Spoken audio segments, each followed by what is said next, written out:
Dear students,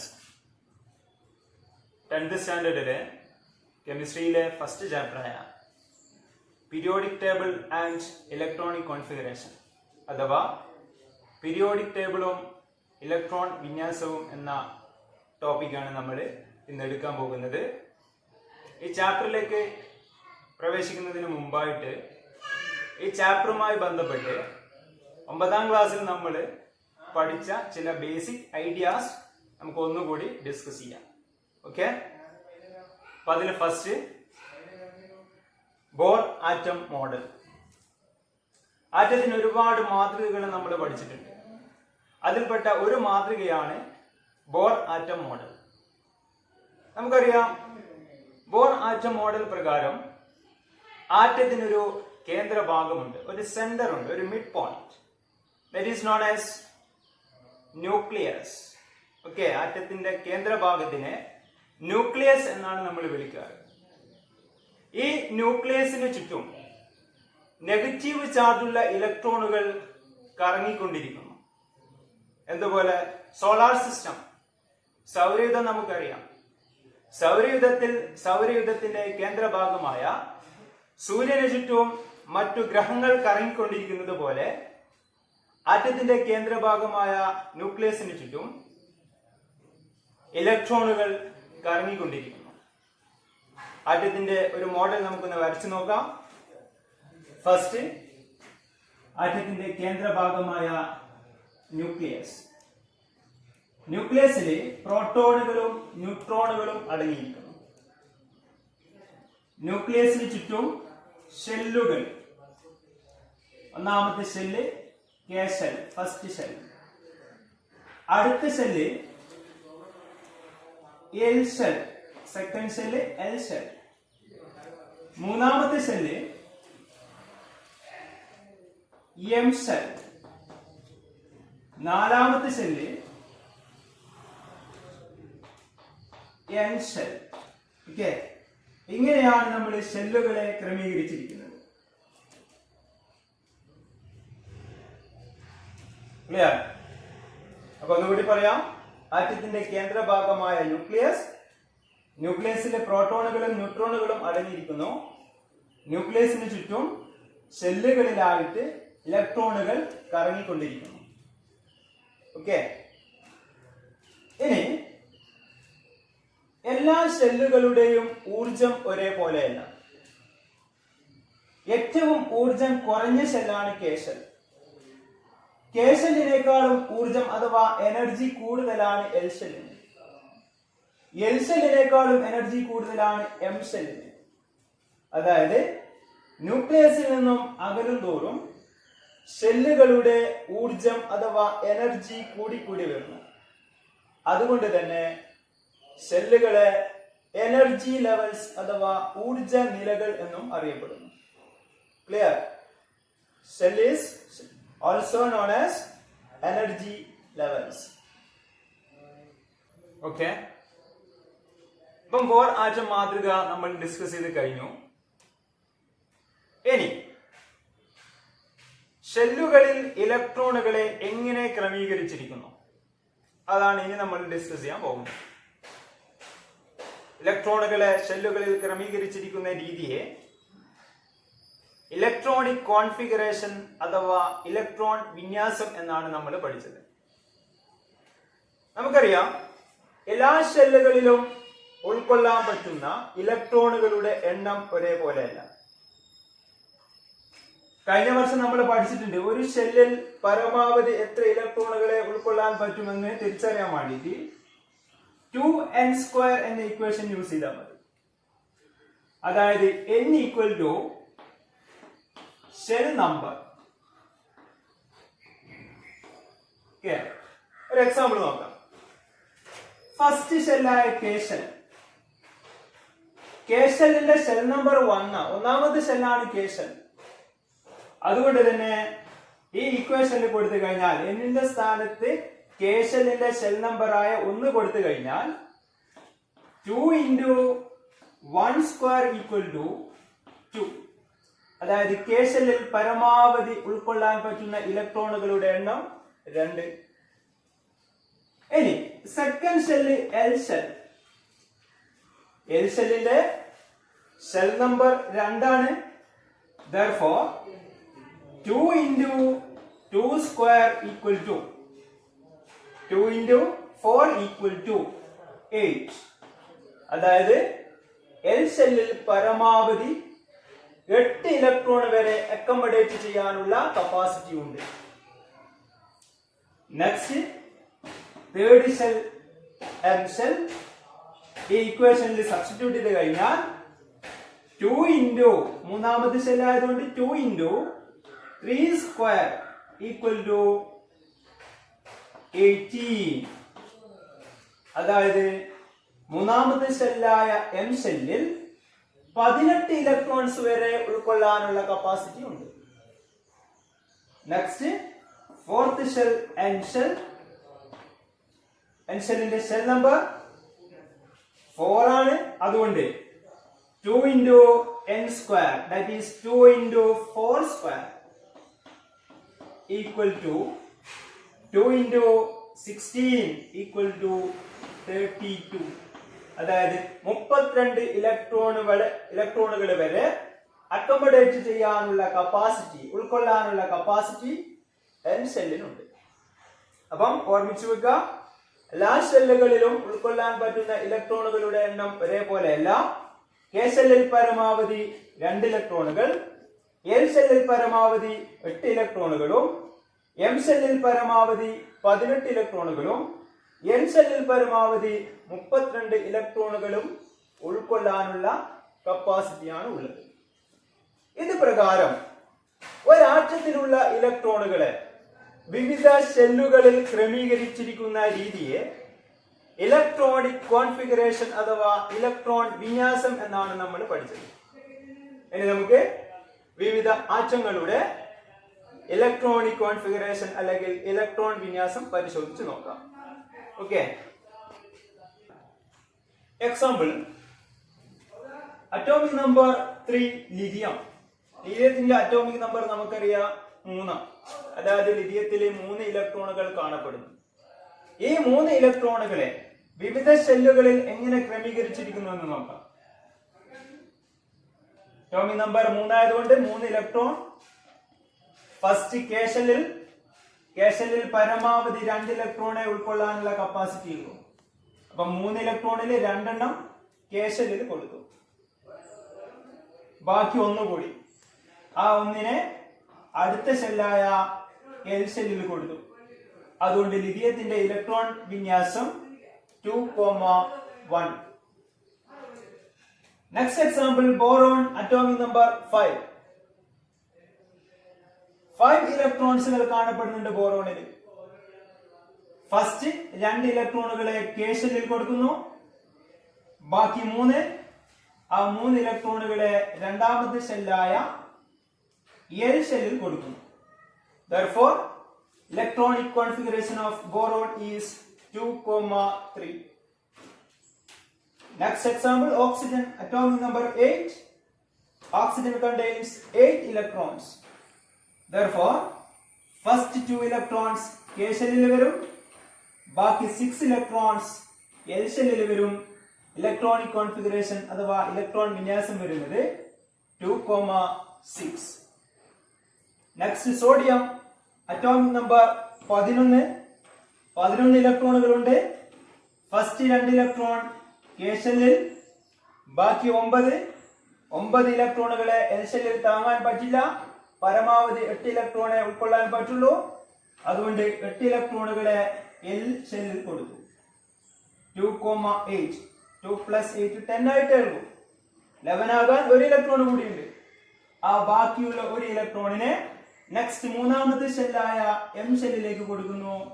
Therefore electronic configuration of sodium is 2,8,1.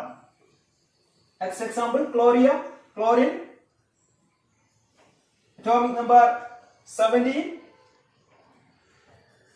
2,8,7, total 17. Last example, argon atomic number 18. First 2 ഇലക്ട്രോണുകളെ K ഷെല്ലിൽ കൊടുക്കുന്നു. Next 8 ഇലക്ട്രോണുകളെ L ഷെല്ലിൽ കൊടുക്കുന്നു. 2 ഉം 8 ഉം 10, ബാക്കി 8 കൂടിയുണ്ട്. ബാക്കി വരുന്ന 8 ഇലക്ട്രോണുകളെ മൂന്നാമത് ഷെല്ലായ എം ഷെല്ലിൽ കൊടുക്കുന്നു. therefore 2,8,8. ഇങ്ങനെ വിവിധ ഷെല്ലുകളിൽ ഇലക്ട്രോണുകളെ ക്രമീകരിച്ചിരിക്കുന്ന ഈ ഒരു രീതിയാണ് ഇലക്ട്രോണിക് കോൺഫിഗറേഷൻ അല്ലെങ്കിൽ ഇലക്ട്രോൺ വിന്യാസം. പീരിയോഡിക് ടേബിളില് അറ്റോമിക് നമ്പർ 1 മുതൽ 18 വരെയുള്ള മൂലകങ്ങളുടെ അല്ലെങ്കിൽ എലമെന്റ്സിന്റെ ഇലക്ട്രോണിക് കോൺഫിഗറേഷൻ നിങ്ങൾ എഴുതുന്നത് പഠിച്ചതാണ്. അടുത്തതായി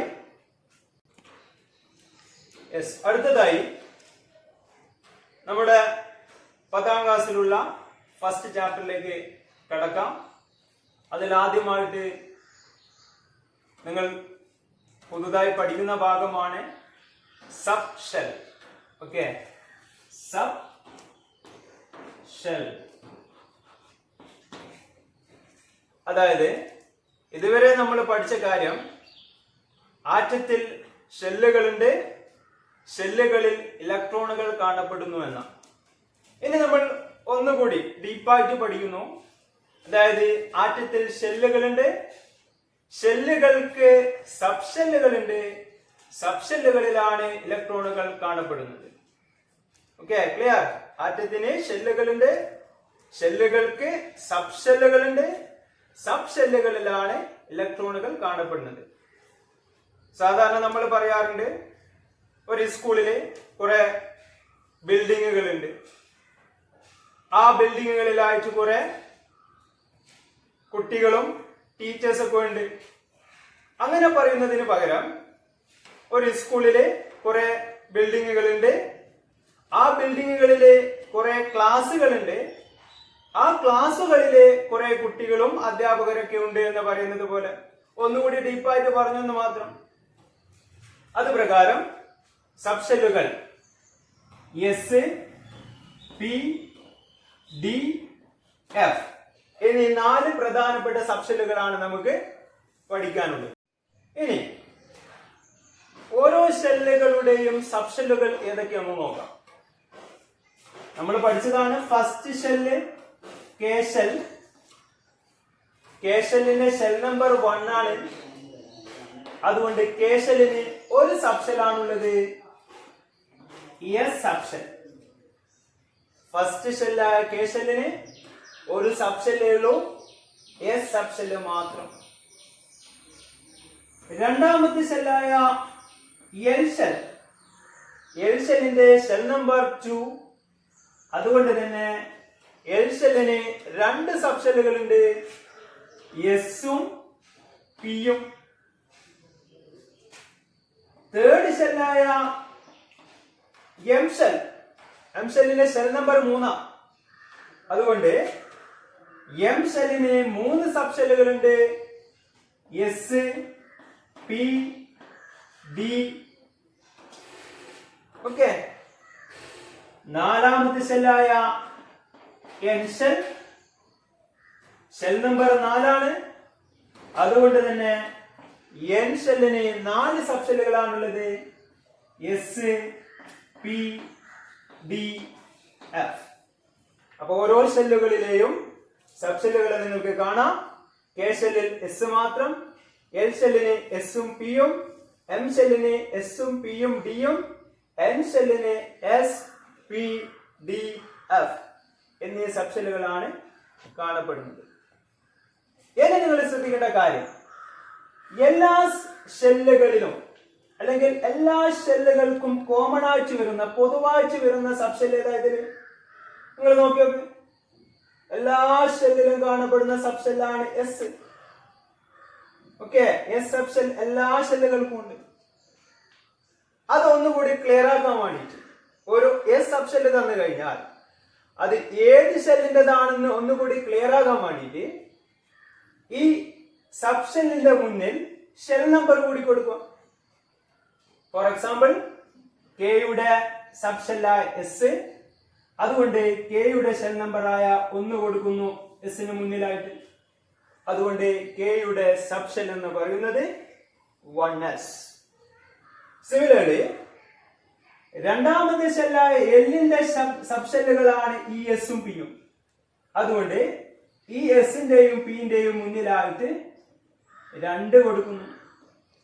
അതുകൊണ്ട് തന്നെ എൽ ഷെല്ലിന്റെ സബ്ഷെല്ലുകളാണ് 2s ഉം 2p ഉം. അതേപോലെ മൂന്നാമത്തെ ഷെല്ലിന്റെ സബ്ഷെല്ലുകളാണ് ഇത് 3ഉം. അതുകൊണ്ട് ഇതിന്റെ മുന്നിലായിട്ട് 3 എന്ന സംഖ്യ കൊടുക്കുന്നു. അപ്പം 3s 3p 3d ഇത് 3ഉമാണ് എം ഷെല്ലിന്റെ സബ്ഷെല്ലുകൾ.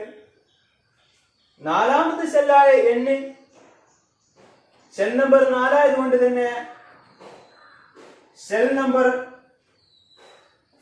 4 കൊടുത്തു കഴിഞ്ഞാൽ 4s 4p 4d 4f എന്നിങ്ങനെ വരും.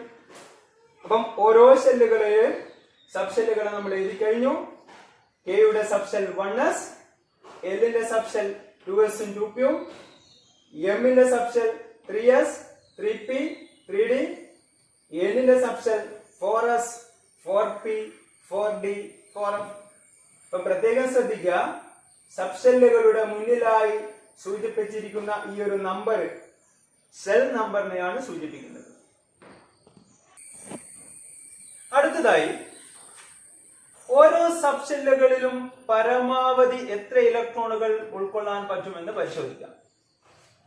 എസ് സബ്ഷെല്ലിൽ പരമാവധി 2 ഇലക്ട്രോണുകളും, പി സബ്ഷെല്ലിൽ പരമാവധി 6 ഇലക്ട്രോണുകളും, ഡി സബ്ഷെല്ലിൽ പരമാവധി 10 ഇലക്ട്രോണുകളും, എഫ് സബ്ഷെല്ലിൽ പരമാവധി 14 ഇലക്ട്രോണുകളുമാണ് ഉൾക്കൊള്ളാനുള്ള കപ്പാസിറ്റി.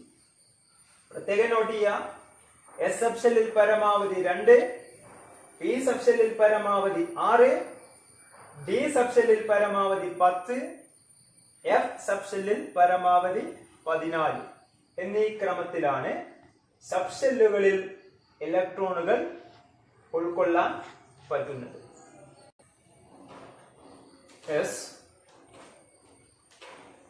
ഷെല്ലുകളുടെ എനർജി കൂടി വരുന്ന ക്രമം നമ്മൾ പഠിച്ചതാണ്. ഏറ്റവും കുറവ് കെ ഷെല്ലിന്, അതിലും കൂടുതൽ എൽ ഷെല്ലിന്, പിന്നെ എം ഷെല്ലിന്, പിന്നെ എൻ ഷെല്ലിന്. അതേപോലെ സബ്ഷെല്ലുകളെ നമുക്ക് എനർജി അഥവാ ഊർജം കൂടി വരുന്ന ക്രമത്തിൽ ക്രമീകരിക്കാൻ പറ്റും. നമുക്ക് പരിശോധിക്കാം. ഓരോ ഷെല്ലുകളുടെയും സബ്ഷെല്ലുകൾ ഞാൻ ബോർഡിൽ എഴുതിയിട്ടുണ്ട്. ഫസ്റ്റ് ഷെല്ലിന്റെ സബ്ഷെല്ലാണ് 1s, സെക്കൻഡ് ഷെല്ലിന്റെ സബ്ഷെല്ലുകളാണ് 2s ഉം 2p ഉം, തേർഡ് ഷെല്ലിന്റെ സബ്ഷെല്ലുകളാണ് 3s 3p 3d.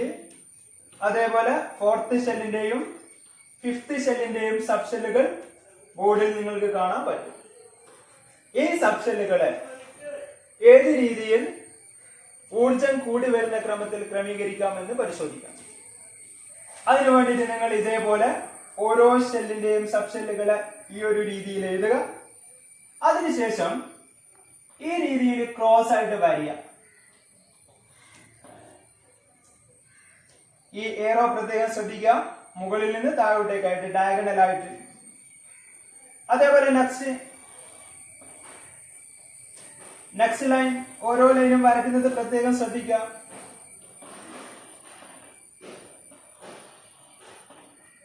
ഓക്കെ, നിങ്ങളിങ്ങനെ വരച്ച് പഠിക്കേണ്ട ആവശ്യമൊന്നുമില്ല. എങ്ങനെയാണ് ഊർജം കൂടി വരുന്ന ക്രമം എന്ന് കാണിച്ചു തരുന്നു എന്ന് മാത്രം.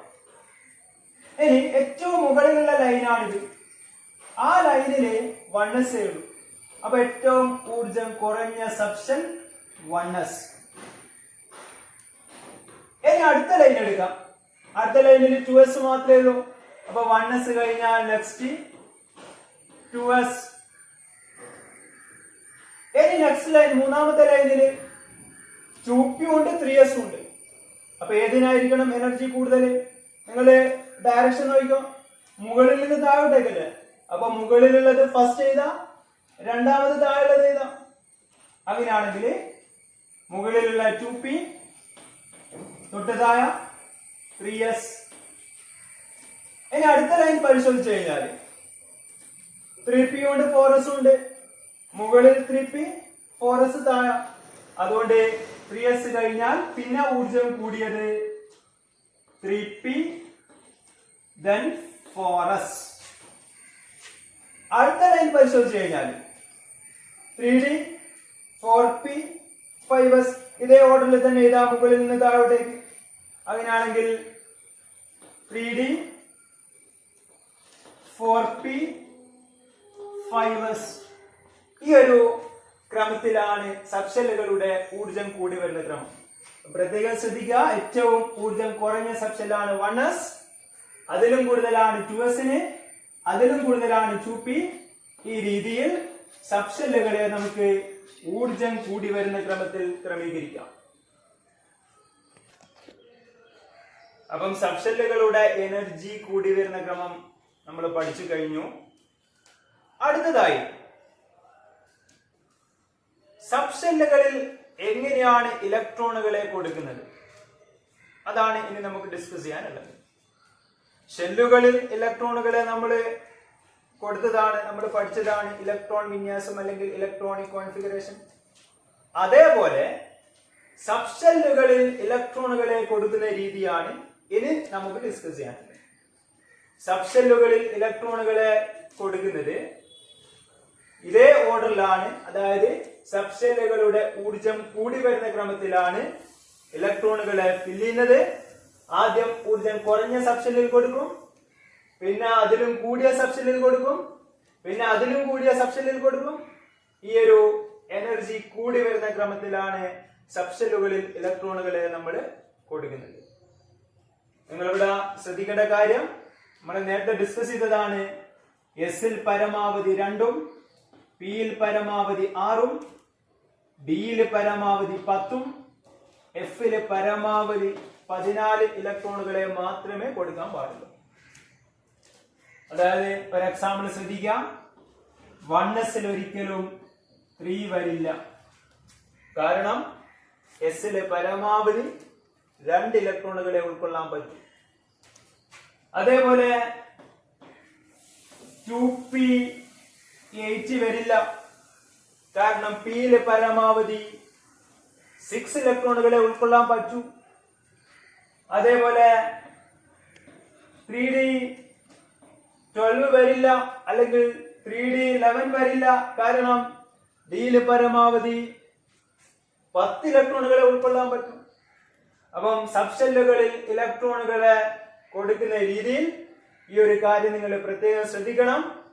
ഇങ്ങനെ വിവിധ സബ്ഷെല്ലുകളിൽ ഇലക്ട്രോണുകളെ ഫില്ല് ചെയ്യുന്ന, ഇലക്ട്രോണുകളെ നിറയ്ക്കുന്ന ഈ ഒരു രീതിയെ സബ്ഷെൽ ഇലക്ട്രോണിക് കോൺഫിഗറേഷൻ അഥവാ സബ്ഷെൽ ഇലക്ട്രോൺ വിന്യാസം എന്ന് പറയുന്നു. കൂടുതൽ എക്സാമ്പിളുകളും കൂടുതൽ കാര്യങ്ങളും നമുക്ക് അടുത്ത ക്ലാസ്സിലായിട്ട് കേൾക്കാം.